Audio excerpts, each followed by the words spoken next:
All right. Welcome back from break, everybody. I hope everybody had time to get some snacks, comb their beards, sharpen their blades. I'm Manny86. I'm still your host. I am joined by janglestorm, who will be showing us this awesome indie game. But before we do that, I do have a couple donations. I'll reread the last one because I heard I had microphone issues. Maybe you didn't hear it. So, Escape Plan did donate $10 for the end of Lax's run that said GG's. And indeed, GG's, Laxus. And we also now have $40 from JP, or Yipe Opwe, or Yipe Oboy, as I like to say now.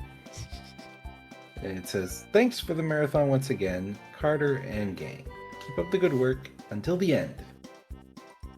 And nice voice, man. That's a pun because during all his runs and marathons, when he's with Kodo Hunter, I usually say nice shirt JP or nice shirt Kodo. So thank you, JP. We like you.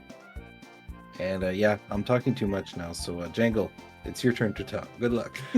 All right, thank you, Menix, and yeah, hello, Pixels for people. Nice to be back here. It was a pleasure to do runs for this marathon, and GG's again to Lexus for that wonderful block of games just now. And yeah, we're here with this game. This is an indie platformer by Glovebox Games, released in 2021, called Beardblade. I'll have enough time to talk about it during the run. It's going to be pretty long, and we'll have enough time to cover all of the stuff that this game and this run has to offer. So yeah, let's just go into it, and time will start as soon as I select new file. Apologies. So it's going to be in 3, 2, 1, go. Good luck. Thank you. So yeah, you wonder Beardblade, what is it about? What's this Beardblade thing? We'll find out soon enough. First one on the boats, and this is Branson, guy with a very epic beard. Kind of looks like Gerard from The Completionist. And yeah, he's on this boat. He's this farmer who had his sheep stolen by these so-called smugglers, and they got onto this boat. And we just followed them, and yeah, so this is like the first level. It's a bit of a... well, we call it the tutorial stage. It doesn't really have an official name, but it kind of feels tutorial-like in the sense that you get used to the controls and some things that it has to offer, and also some things that, like the dropping down there, that we're not really using as often in the game. But yeah, also that and also an introduction to this character here. We start up here. This is Forbeau. We'll be seeing him a little bit. He's a bit of a mysterious figure. He's got a really nice mustache though. But as he explaining, he has got some magical powers, and we'll be seeing some benefit of that since this will affect our beard. So you can already start imagining where the name comes from, because your beard seemingly becomes sentient or shapeshifting, whatever. It can do things. And this level also shows how that works. You can just attack things. It takes the shape of a sword or a fist, or, you know, there's very little that you actually wind up doing with your hands because your beard is just that epic. But yeah, otherwise, this is a very classically styled platformer. You know, walk and jump, run and jump if you like. And there's quite a few inspirations from various other games, including the likes of Donkey Kong Country, but also some other things you'll see later. Here's a nice little sequence where I can get in right in front of that cannonball, so I can just make a quick cycle of that. And it brings us to this first mini boss fight of sorts, or encounter if you like. There's not a whole lot of battling to do. We just have to avoid these cannonballs. You see that light flashing red there, and have to get us in place and then run away at the right moment, and have to be fired back by those springs that you see there. Easy enough. Yeah, apparently, do I have those beard powers in real life? I should try them. I don't know. I don't know my full powers yet, apparently. So yeah, this is a fight where I typically do single hits. You can do additional hits. You can sort of like mash and then attack over and over again pretty quickly, but yeah, with this boss, it's typically pretty tough because you can miss hits and you only have so much health. So yeah, you saw those sheep there. There's a bit more in terms of cutscenes. And those sheep get yeeted off a boat because one of the sheep actually carries an orb which it ate, and it started to glow and it yeeted all of the sheep onto this island here. This very colorful island. And we'll be spending pretty much the rest of the game here. So yeah, enjoy the scenery. This is a 16-bit inspired platformer, as you could possibly tell from the visuals. Very colorful and really gorgeous, I think. And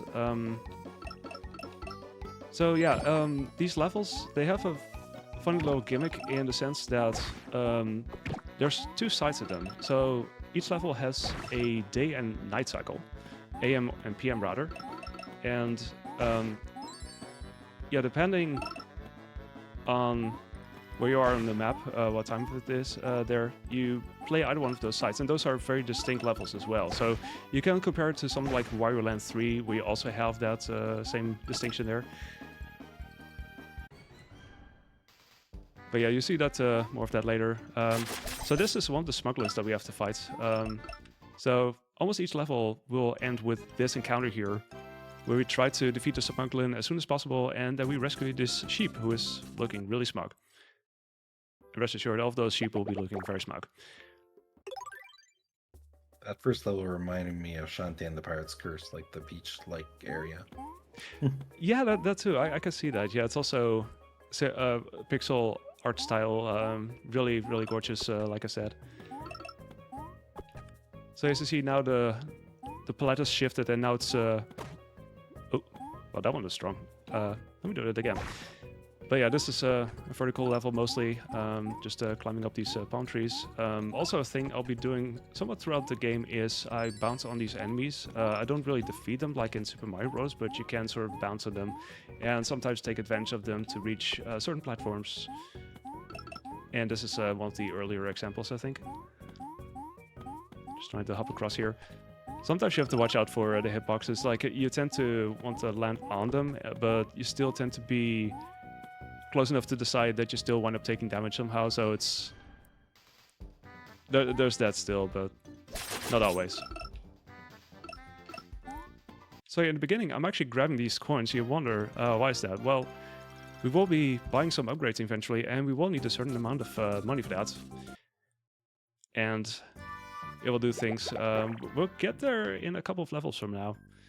First, we're here in the caverns. See, you got some Cotton Yak fans in the chat already. Yeah. Yeah, thanks, Mega Meow. Yeah, it's I've been running many games, of course, and yeah, that's one of my runs that people might know. But yeah, this cavern level here, there's some really cool patterns, also some gaps, so that makes it a little bit scary, but should be fine here. The thing is, you really have to watch out for this dropping boulders. You see this bit of visual info there as soon as something starts to emerge from that, from the ceiling there, and from the top of the screen. And of course you want to avoid that, because if you get hit whilst you're standing on the dropping platform like that, they'll be knocked back and you might drop into a gap. Cannot recommend that. So, so this is where there's a bit of variation upon what you saw with the smugglers earlier. In this case, they're hiding behind these barrels. You have to sort of guess which barrel. It's random, but it is possible to do it in one cycle. It's pretty tight though, because you have to go there like right away and then get the right setup in terms of attacking. And what usually happens is I wind up doing a second round of that. So it's like a second cycle.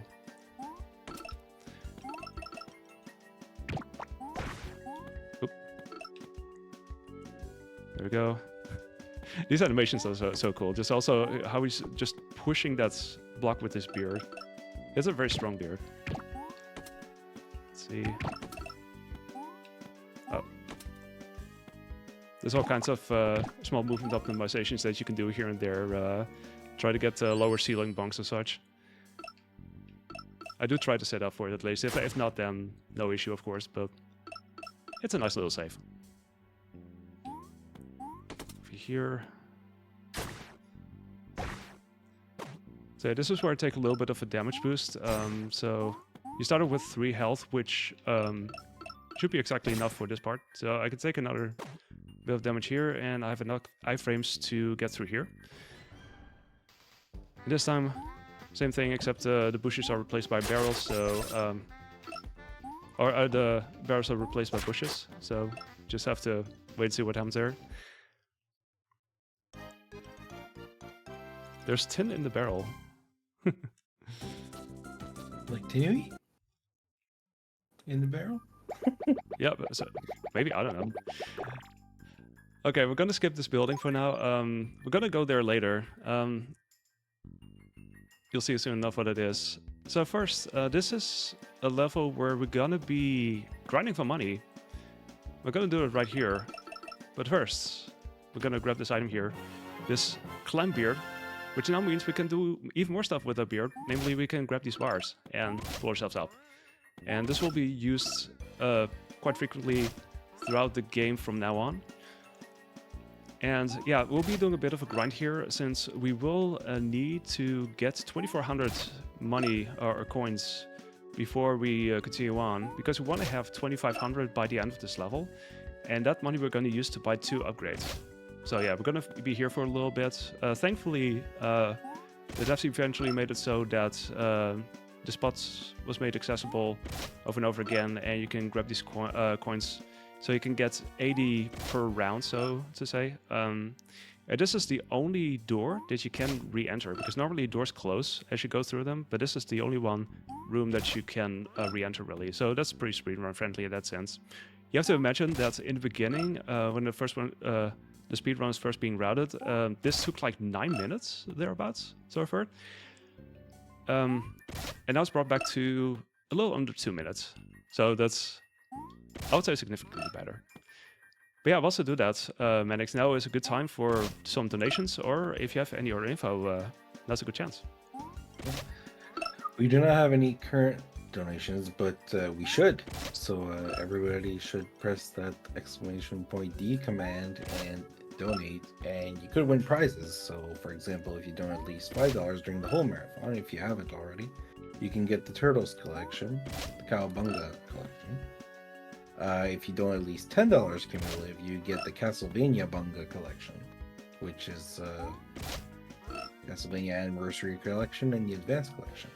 And if you donate at least $20, it's Cowabunga. It was Dr. Wily all along. Pack, you get Mega Man Legacy Collection, Legacy Collection 2, X Legacy Collection, X Legacy Collection 2, the Mega Man 0 and ZX Legacy Collection, and Mega Man 11. I mean, $20 for Mega Man 11 already is worth that pack, so everything else is just gravy. And I see you're already on the run there, so I wasn't talking fast enough, so back to you. Oh, thank you. Yeah, the Cowabunga collection sounds pretty awesome, not gonna lie. But yeah, we just did some grinding here. We got to 2400. As soon as we get over 2400, we should be good to go, because we do grab the rest of the coins kind of along the way, really, so you have to avoid a projectile.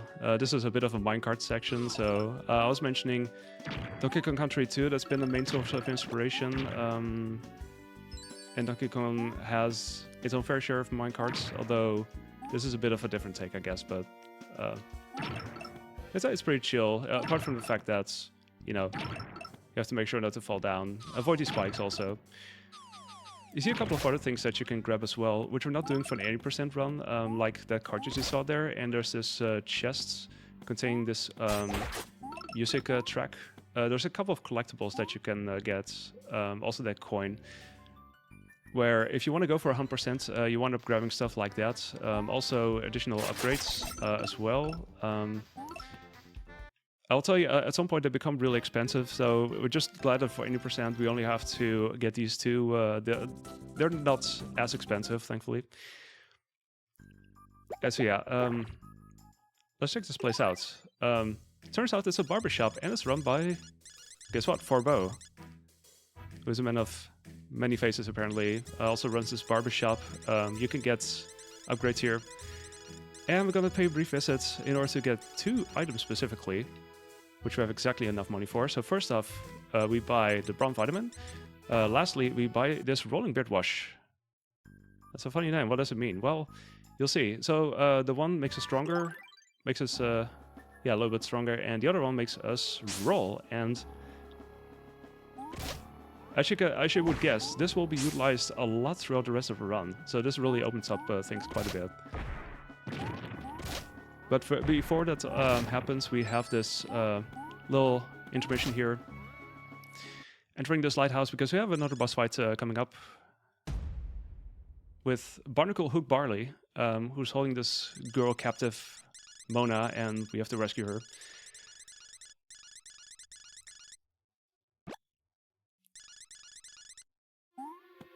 So this is a really scripted fight. So it starts off with grabbing these 3 bells before you get this bomb. So if you don't mess anything up here, it will always play out the same way. So even down to the bombs, really, the ones that you can grab, because some of them will have spikes, but that part is scripted basically. The main thing is to make sure that you don't miss any grabs here. So that's the thing. Sometimes you wind up jumping for them, and you may miss them if you're not careful enough. But otherwise, this should be fine. I almost jinxed that. But there we go. Okay, so now for this part, we have these chains right here. As you can see, they're pretty big. We don't really have to worry about them. Let's see. Except this one goes diagonally. For this part, you have to sort of guess where they're going. But if you're standing in the same position, they'll always go the exact same way. So in this case, I'm docking here, and it will always go vertically or horizontally like that. Okay, I'm saying that now, but at least, regardless, it's easy enough to respond to. So yeah, that was a little bit of that, and yeah, that's the end of the boss fight. And how better to end this than with this beard yeet? And there he goes. So, finishing it off in style there. Oh yeah, also be sure to hydrate. Very good one. Right, so yeah, we saved Mora. Mora, turns out, lives on this island, and we talked some, and supposedly Mora found this orb thingy, and Forbeau also popping up, saying, oh, you should probably keep that safe, because he wants to do that, and ultimately they just give it to Branson instead, and there's quite a bit of lore there, but that's the main gist of it, really. So I'm just skimming through this. It's actually possible to do these jumps in between the dialogue, although you cannot jump sideways for some reason. But anyway, warp. The first of a couple of them that we'll be collecting, as you see there. That concludes that part. We're heading into the forest. And I'm getting a Super Mario World vibe. Yeah, there's all kinds of callbacks to various other games, really. If you like 16-bit era games, you'll definitely find a lot to enjoy here, I think. Also with some things that I haven't given away yet. I'll let you find it out for yourself, but there's a lot there, believe me. Yeah, maybe a little bit of Kirby, who knows? I'm keeping my lips sealed. First off, we have this clairvoyant who is supposed to chase us right here, but we can just roll away and just do this, so that's pretty cool. So we have no issue whatsoever, and got some birds here. The main thing we want to do here is we want to make it across the screen in time so we can make a certain hop over a certain object, and we should be good there. Like, if you set it up quickly enough, you can do this. And otherwise you have to wait a little bit, but typically you should have enough time that you can make that. But otherwise it's too high for you to reach. And so it ends with another smuggling fight, and yeah, so we got this bronze vitamin, which makes us stronger and also makes for this to be easier to one cycle. So even the smuggling fight will be faster from now on. Okay, if anyone in chat likes balloons, this is your level, because there will be a lot of balloons. And they're random too. If you like random balloons, this is especially a favorite level. It can be tricky though, because well, you have to travel across all these gaps, and all these balloon appearances will be very random, so a lot of fun to be had. And it can be very easy to screw us up. And of course you want to sometimes go for somewhat trickier strats as such, hopping on multiple balloons like that. That was pretty good. But yeah, this is also one of those levels that's really nice if you can do them deathless, because it's easy to die here, let me tell you that. Rockman and Forte level. Wait, did Rockman and Forte have balloons? In the Tango Man stage, I think. I'm not gonna put me in my place soon. Oh, actually, yeah, I think I remember balloons. Now that you mention it, yeah. Anyway, yeah. Nice balloon intermission there. Oh yeah, it was proven right. Back into the nighttime forest here. Got some more spooters.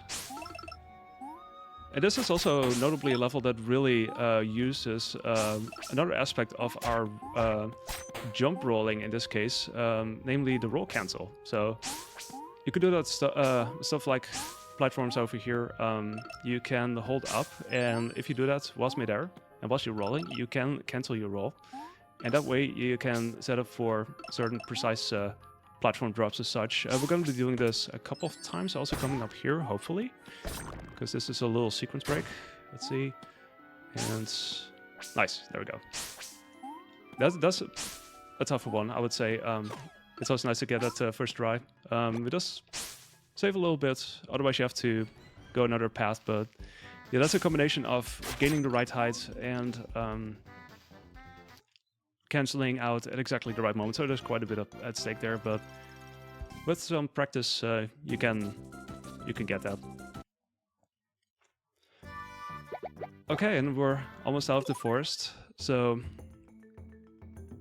yeah, this forest chase, it's something of a boss fight.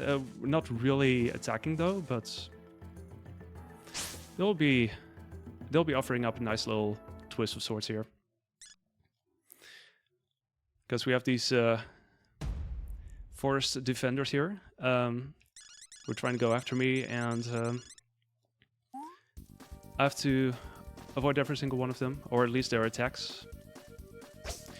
Thankfully, it's not too difficult in general. Just knowing what they're doing attack-wise. Like this one does like a horizontal attack at the end. Oh yeah, spot the reference, by the way. For those who've played The Lion King, may slightly remember this, especially with the view. There's not really a stampede though, but otherwise, yeah, you got a similar feel. You have to jump over certain objects. That's the main thing, really. Yeah, None of this. It's not one of those references. This part is mostly timing based. You have to avoid that attack 7 times and kind of run back and forth in order to keep her in the same place. So that way it's pretty quick work. So now I'm actually being chased. They're throwing this boomerang and I just have to jump over it a couple of times. There's no other variation otherwise, so in that sense it's still not too difficult either, but the Genesis Mickey Mouse game also reminds me of a section like that. Yeah. Like the front one. Mm-hmm. Can't remember which one though. There's a couple of Genesis Mickey Mouse games. Yeah, there's some good ones. Yeah, also Master System. Like I did play the Castle Evolution, I think. They're good games. I need to play some more of them. But yeah, that was that. We have another orb. Ooh. Brings us into this shipyard here.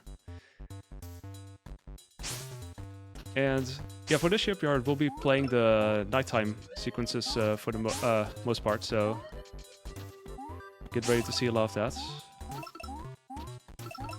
There's some cool, there's a cool thing at the end here, a tiny sequence break. It was found by one of the runners, Birdman, and that one saves like 10 seconds or so, compared to how you would normally do it. But first we're gonna do this massive climb here. Doing all of the stuff right now. And we're gonna set up for a tiny damage boost here, and that will allow us to get up here.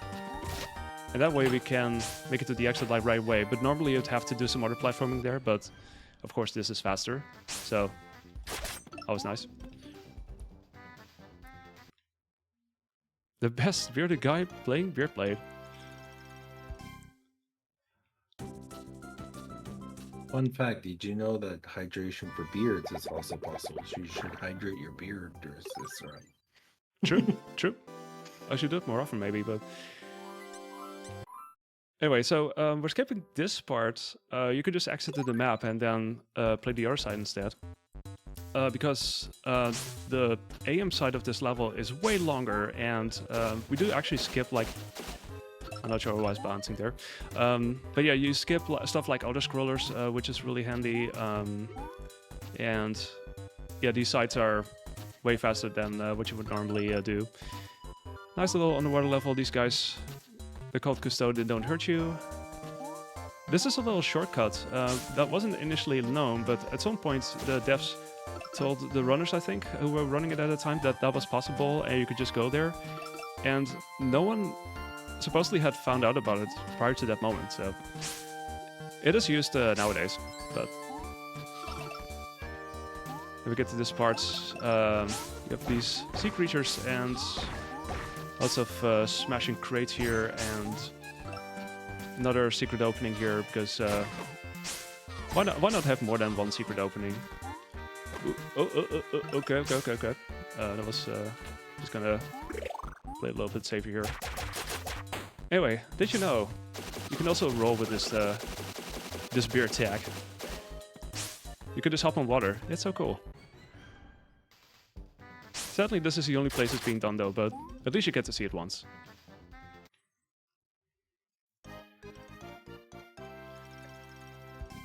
Another sheep, still looking extremely smug. As if they're like doing just fine. Okay, for the next swap though, we're going to the barbershop because it is actually faster that way. Because normally, if you would enter a level, you would still have to wait for the title card to fully show, and then you can go into the menu and cancel it. But going into the barbershop, of course, you can speed this up a little bit and make it a little bit faster. So this shipwreck level is really cool. I'm just gonna wait here. Could mess some things up. It's fine. Yeah, a lot of cannonball cycles that you have to deal with. Lots of platforming that you could do as well, especially with the rolling jumps. It's a fun level to do in general, I think. Let's see if I can do this. There we go. Okay, I just played it a little bit safer. I barely grabbed the tail end of that chain there. Okay. This is where I wait a little bit because that's a lot of cannonballs. There we go. And that's the end of that level.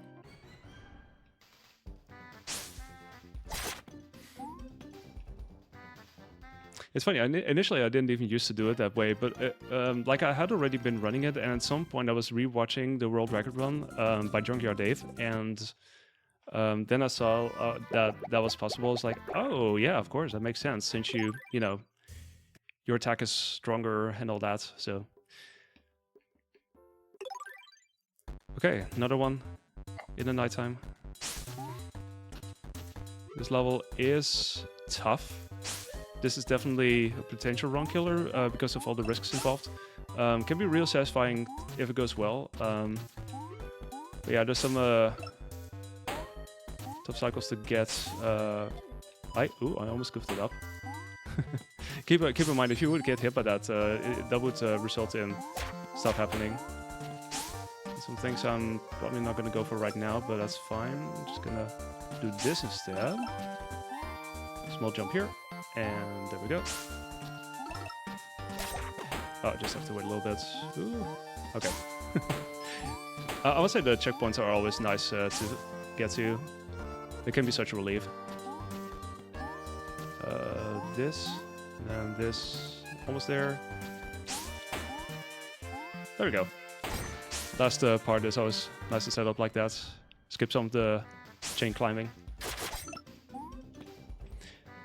But yeah, this is definitely one of the tougher levels in the game.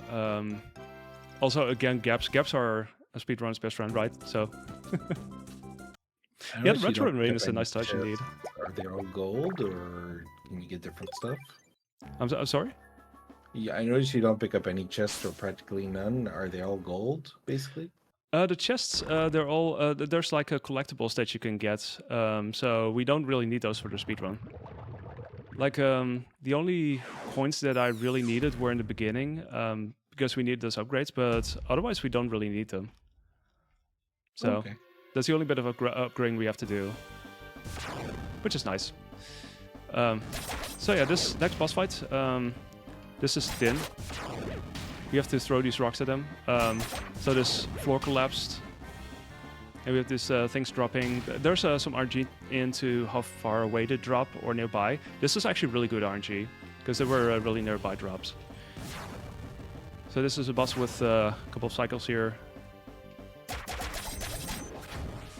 I'm just gonna see if I can do this fast enough. That's also the benefit of grabbing the Brown Vitamin. You can one-cycle this, as opposed to normally. It didn't always used to be done, I believe, but it does make it a lot easier.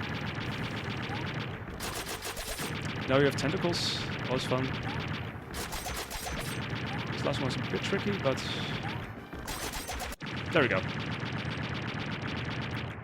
I'm not gonna lie, I'm always glad when this fight actually works out that way, because lava is insta-kill, and there's quite a bit of it, and especially if you die at the very end of the boss fight, you will lose like a minute basically, so yeah, it's better to stay alive. Alright. Fun stuff there. Now we're heading into spookier territory. I mean, it's October, right? So Halloween month. Fitting. We're heading into Michi's Manor. Who's Michi? We're about to find out. Because it turns out Michi has this theater. And Michi Mouse? Michi Mouse, well, almost. Michi the Magnificent in this case. And yeah, this is like a performance of sorts. Part of the performance apparently is the kids being kidnapped, so I have to rescue them. Alongside the sheep. But that's not the only thing. I'm also gonna lose 1 heart, so I will do the next few levels on 2 HP, which is fun.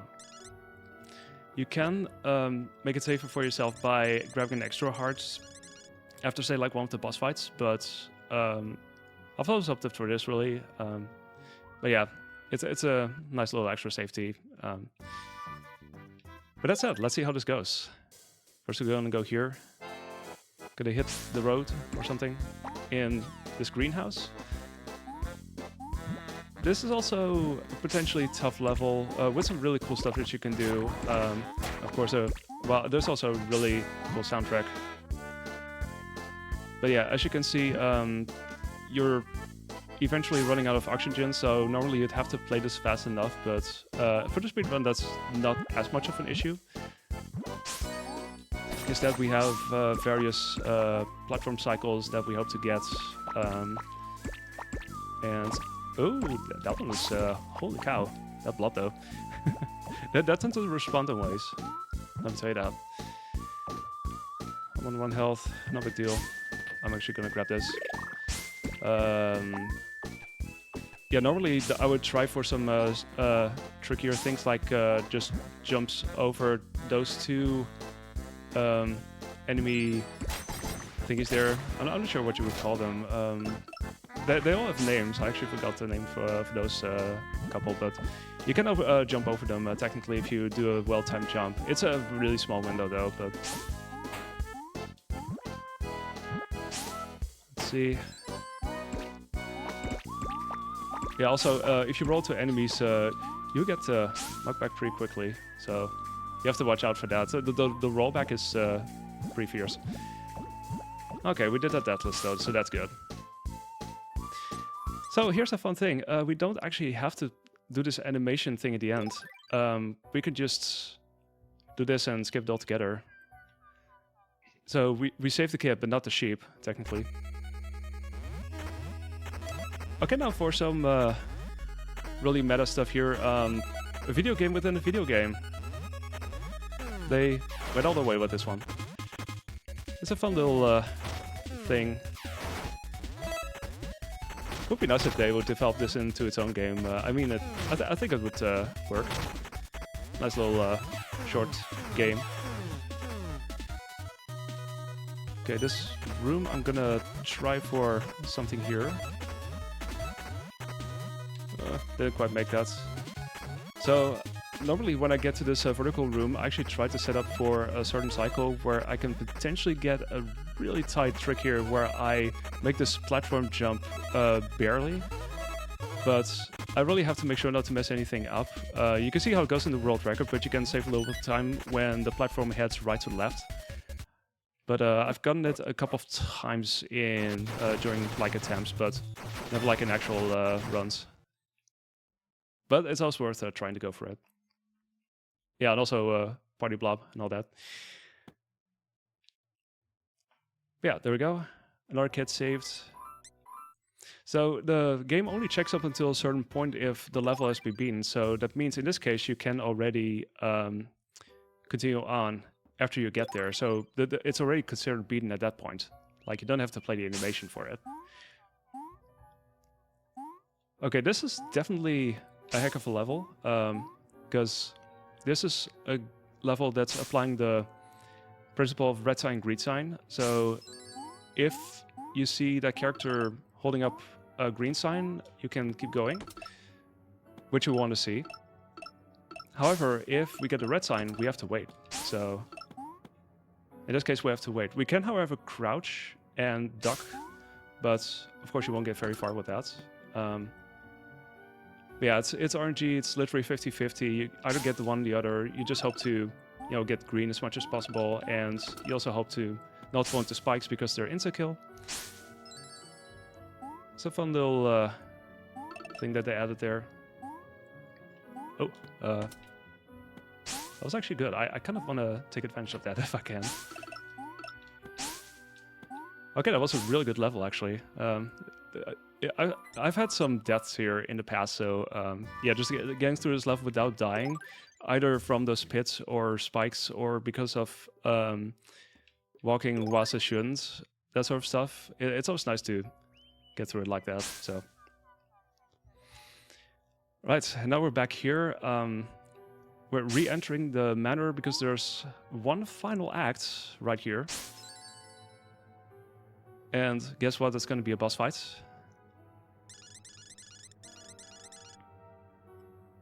And yeah, it will be this. This is Brannikin, who kind of looks like us, except in puppet form. So this is also a bit of an RNG fest, because you want to get certain patterns so you can attack more often. There's especially one pattern that I would like to see, which is this one actually. That one is great, because you can do 4 hits at least whilst you're attacking and before those balls drop down next to you, because they drop from left to right. But all the other attacks that Brannikin does, you can do way fewer hits, so it's still a bit of an RNG thing, and it would potentially take longer, but this was actually really good, so. And also, since I'm on 2 health, it's still pretty easy to die, so you have to kind of watch out for what you're surrounded with anyway. Sometimes you have these bowling pins, so you have to kind of get away from them. All kinds of fun stuff to be had there. Yeah, we saved all the kids, and guess what? One of them had an orb, so yay, more orb. We're getting there. And that opens up the path to Smuggling Industries, and we're going to do one final swap. in the game at least. This is one of the last few levels where you wind up having specific level sites, because after that, it doesn't really matter if it's AM or PM. You will basically get the same level, but yeah, there's still a little bit more here. This is like the last level where we actively change that. It's a bit of a... Yeah, it's a level with a heavy emphasis on water currents, so you have to basically follow certain currents in order to make progress. If you try to collect all the items, you have to take quite a few more detours, so you have to navigate quite a bit more, which is a nice little challenge. And it's easy enough to make mistakes and then accidentally take a different stream altogether. But yeah, at least for this, it's pretty clear.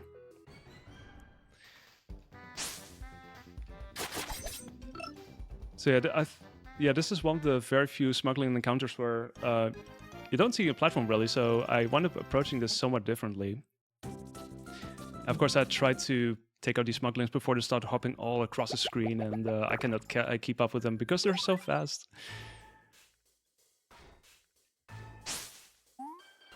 Now we got these cones, and unsurprisingly, some of them are seemingly sentient because there's these guys hidden in there. Very sneaky. Can also be fun if you are trying to roll and then you roll into them, and it will result in knockback of sorts. Also, you have these forklifts, and this level really revolves around this mechanic, really. We have to make sure that we make it onto certain higher platforms that way, so we're just doing that. And then we go this route. Lava, this is lava, this will hurt you, so try not to get hit by the lava. Also up there is some electricity. I somehow forgot about that, but I had a run earlier where I would accidentally get hit by that, and it's also pretty deadly. Oh, actually I need to go here. I was also forgetting that I had to go to the left side because it launches you higher, and you need to go to the smuggling room, of course.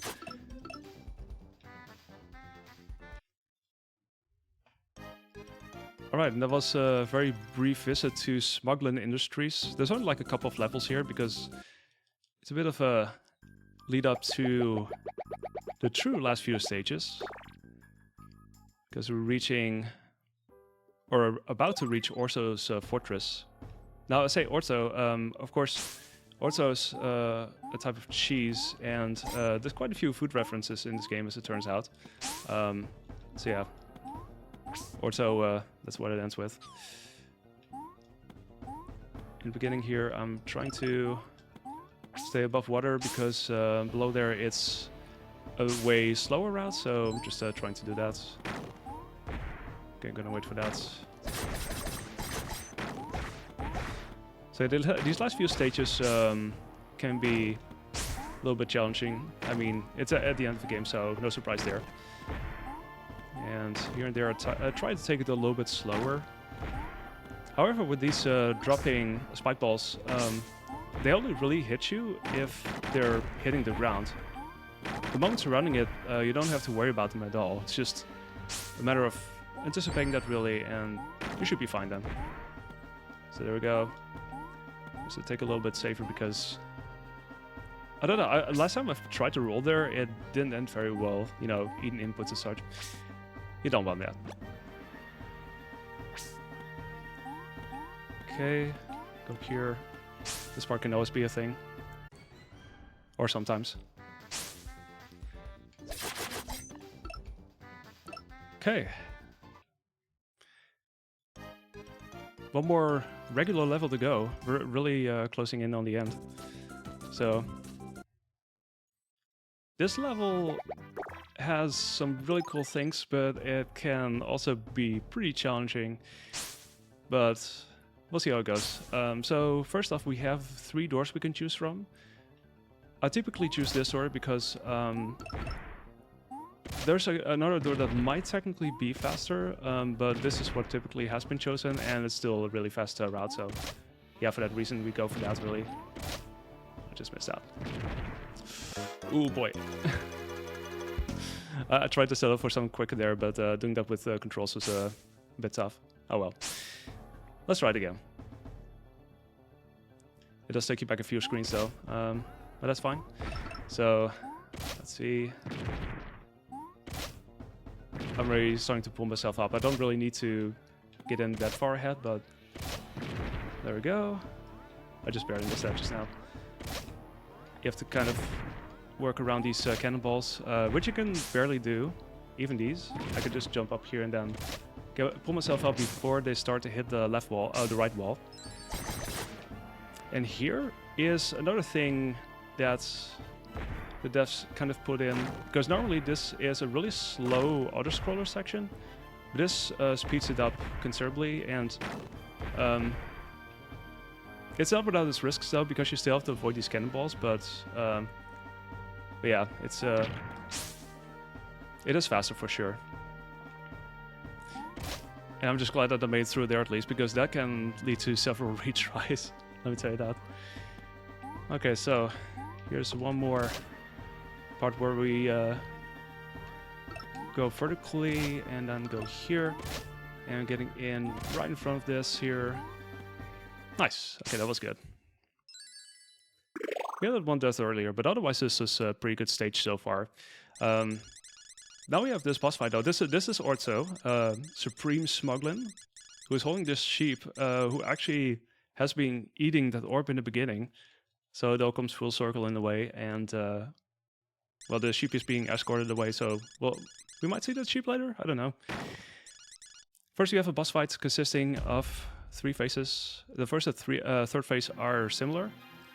So we have to mostly avoid attacks really, and then get some attacks in ourselves. The second phase, I can tell you, is a little bit different and also potentially more RNG heavy, and I just hope to not die there, because I've had stuff happen in the past. Let me tell you that. Okay, so that was the first part. Now for the next part, there's going to be some ricocheting, in a sense, because we have all this stuff flying around, and we're basically trying to throw them at Orzo, who is very good at sending them back, as it turns out. So you can thankfully send them back, though, but yeah. One of them has to hit at some point, right? Let's not overplay our hand too much. But yeah, there's some randomness to that, because they don't always hit like directly, so I'm just hoping that it works out. There's a thing that used to be the way in the beginning when I first did speedruns of this, because you actually could use your clam beard in order to do damage, and it would be like a very reliable quick kill. But they patched it out, sadly, so it would be nice if that was still possible, but yeah. You get some, you lose some, and that was one of the things that eventually took away, but anyway. And of course this final phase is basically the quicker version of what you saw in phase 1, so bit of a repeat there, but a little bit more challenging. Oh hey, it's Forbo again. We see the guy like everywhere. There's something about that guy. I have no idea what's coming up with that, but we'll see. So, time for one more level. So there's gonna be a final encounter of sorts. What does it look like though? Here, this fortress tower. Okay. I was like, what if the messenger from the shopkeeper took his hoodie off, became the barber shopkeeper? Yeah, something like that. Yeah, if he's wearing a hoodie, you know something is up. In this case, yeah, he wanted those orbs for himself, of course, because he wanted to turn to this evil next form, so he was the bad guy after all. Oh no, I've been fooled. And I'm the last missing piece, apparently. So this is a fight where we jump on those fists and hit his head. It's kind of like a classic DK style in that sense. And yeah, so time's gonna be as soon as I do the last hit, so let's see how this goes with Brazar.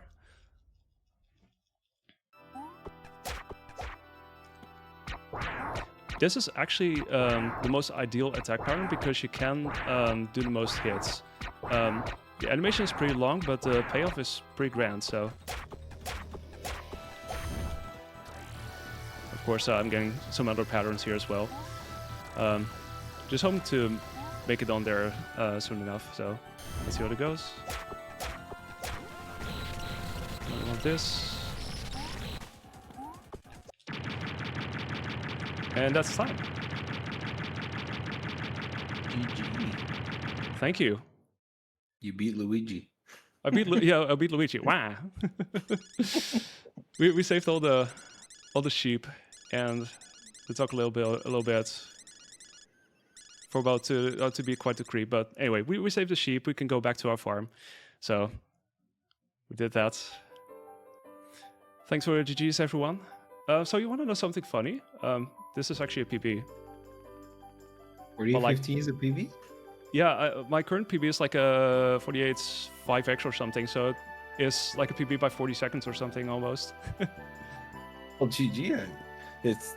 I've never had a marathon PB before, but this is the first one. There you go. And it'll be the last one because we're putting it in the records book. Yeah. The current world record is actually a 4740, like I said, by Junkyard Dave, so it's getting closer now. So really good run. I can tell you're smiling in your. I had that one death in the Orsa's Fortress, but otherwise it went incredibly well. So I'm super happy with that run, honestly. So now you just want that PB pace without the death, and then you get to 47. That would have been. I mean, it may very well have happened back then. Yeah. Well, but maybe in the future though. Maybe in the, because I want to still get a deathless run in this at some point. But this was pretty close. So humor me, Jangle. What are some of the other games now that the game is done that were sort of shout out? I guess you had a few in mind that you didn't disclose. Shouts, you mean? No, like hidden games that were shouted in the game, like references. Oh, well, like we I saw think the Lion King, for example. Yeah, Lion King, Wario Land 3, I would say, with day-night cycles. DKC2 in general, I guess, with the settings and the rolling and whatnot. I mean, you could probably spot quite a few references in there in a way, but yeah, it's a Hercules, maybe the boss that looks like you, the puppet that looks like Hercules. Wait, which one? Like the boss, that looks like you but is a puppet. Yeah, kind of has the Hercules colors. Yeah, in a way. I don't know. There could be all kinds of inspirations, really. But yeah, this is a love letter to all kinds of 16-bit era platformers. So yeah, if you like those, be sure to check this game out. It's a fun little game, and yeah, also speedrun is fun too. If you want to learn that, be sure to hit any of us up. We have a Discord as well. You can find the speedrun.com page on speedrun.com/beard_blade. There's a link to that. So be sure to hit any of us up if you'd like to learn this. And yeah, what can I say? I'm glad this run went so well, and hope you all enjoyed what you saw. And I do various other speedruns over on my channel.